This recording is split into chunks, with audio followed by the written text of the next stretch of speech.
Ертеде бір диірменші өмір сүріпті.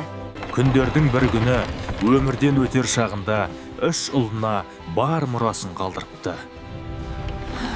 Үлкеніне диірмен, ортаншысына есек, ал кішісіне Тек мысық бұйырыпты.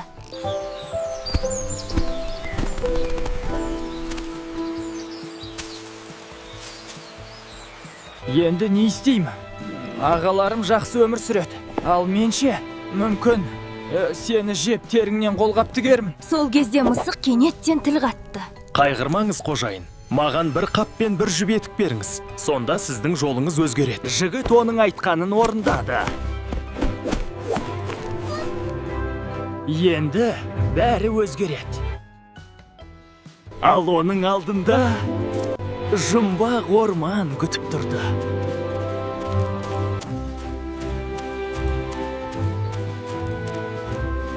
Мысық жолға шықты.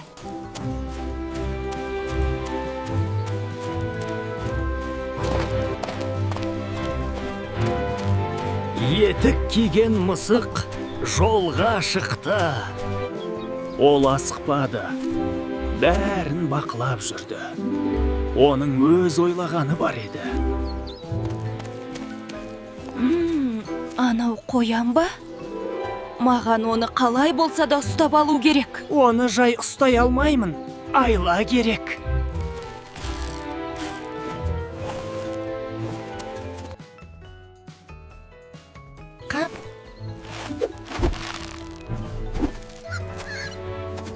Міне, алғашқы олжам дайын. Мен мұны қожайыныма апарамын. Ол менің қандай пайдалы екенімді көреді. Бұл тек бастамасы. Мен оны әлі талай қуантамын. Бұл? Қоян ба? Сен мұны өзің ұстадың ба? Шынымен. Бұл мысық ерекше екен.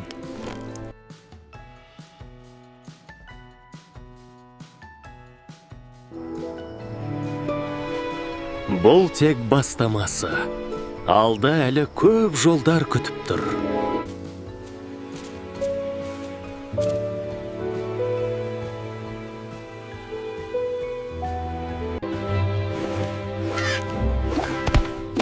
Тағы да жолға шығатын уақыт келді. Тағы бір олжа табу керек. Жай олжа жеткіліксіз. Бүгін мен ерекше бір нәрсе табуым керек. Осында жерде астында алтын бар дейді. Бірақ оны бір аю күзетеді екен. Аю балды жақсы көреді. Демек, оны алдап кетуге болады. Қайда екен бұл аю?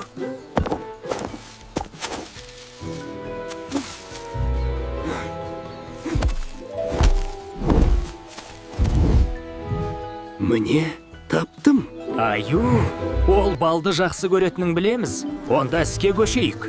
Оны сол арқылы алдаймын. Міне, бал. Енді оны қалай алсам екен? Не болса да күтейін. Біраз күтейін. Аралар ұшып кетсін.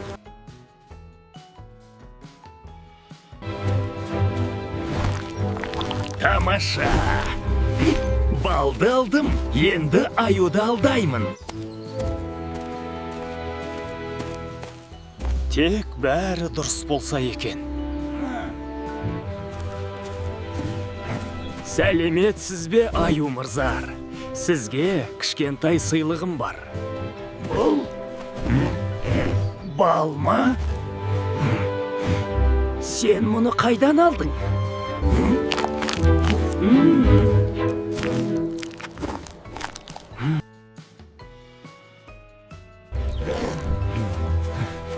Тағы да бал жегіңіз келе ме? Әрине. Ана жақта, таудың ар жағында, тұнып тұрған балдан жасалған орман бар. Онда бал одан да көп. Рас па? Шынымен сонша бал бар ма? Әрине. Өзің барып көр. Онда мен тез барып келейін. Енді жерді қазуды бастайық. Алтын жердің астында. Аю келгенше үлгеруім керек. Тоқтамау керек.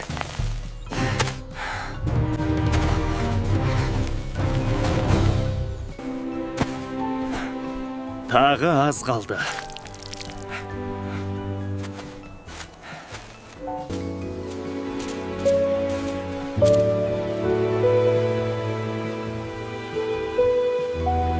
Қарашы, Бұл мысықтың қолынан бәрі келет сияқты.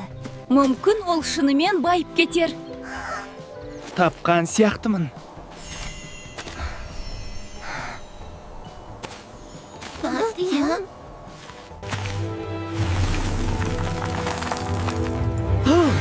Бұл алтын! Шынымен де мен оны таптым. Ауыр екен.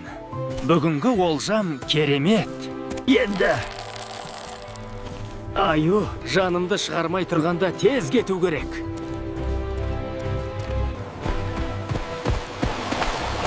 Қожайыным қуанатыны анық.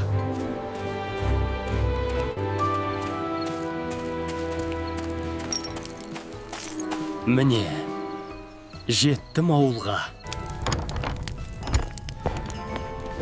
Қожайын, бүгін мен саған ерекше олжа әкелдім.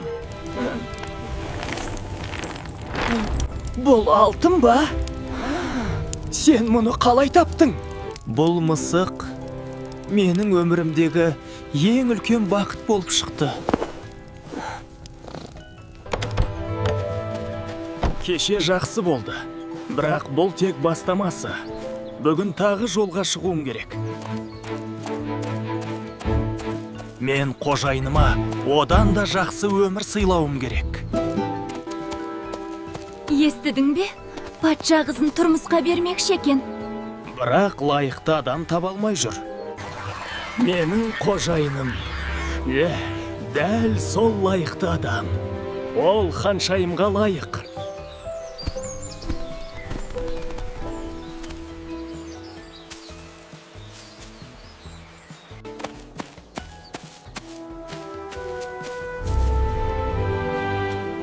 Міне, патшалық. Қандай керемет сарай. Сөз жоқ әдемі. Мысық? Сені мұнда не әкелді? Ұлы мәртебелім, мен сізге маңызды хабармен келдім. Менің қожайыным бар. Өте бай, өте ақылды адам. Бай дейсің бе? Ондай адамды мен неге білмеймін? Өйткені ол өте қарапайым. Бірақ оның байлығы. Шексіз, ол сіздің қызыңызға лайық адам. Жақсы. Онда оны маған алып кел. Уақыт жоқ, тез жету керек.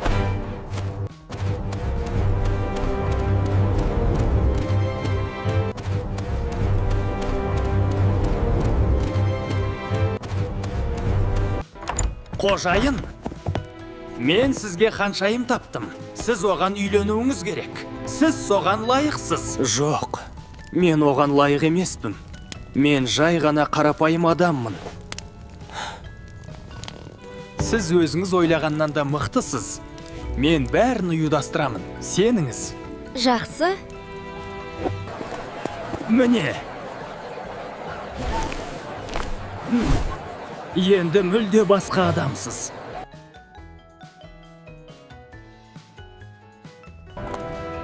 Қандай үлкен сарай?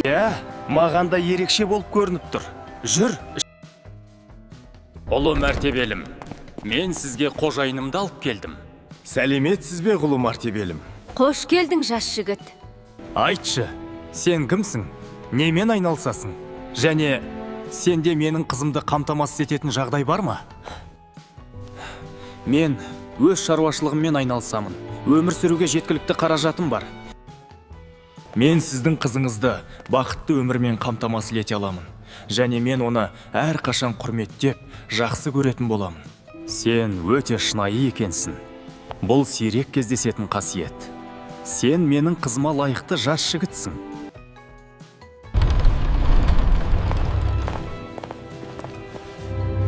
Бұл олардың алғашқы кездесуі еді. Көп ұзамай олардың тойы өтті. Бақытты өмірге қадамдары осылай басталды. Бәрі мысықтың арқасында. Шынайылық, еңбек және сенім адамды бақытқа жеткізеді. Егер сен өзіңе сенсең және жақсылық жасасаң, өмір саған міндетті түрде жақсылықпен жауап береді. Осылайша ақылды мысықтың арқасында қожайыны байып, өз бақытына жетті. Егер ертегі ұнаса, лайк басып, арнаға жазылуды ұмытпаңыздар. Келесі кездескенше балалар.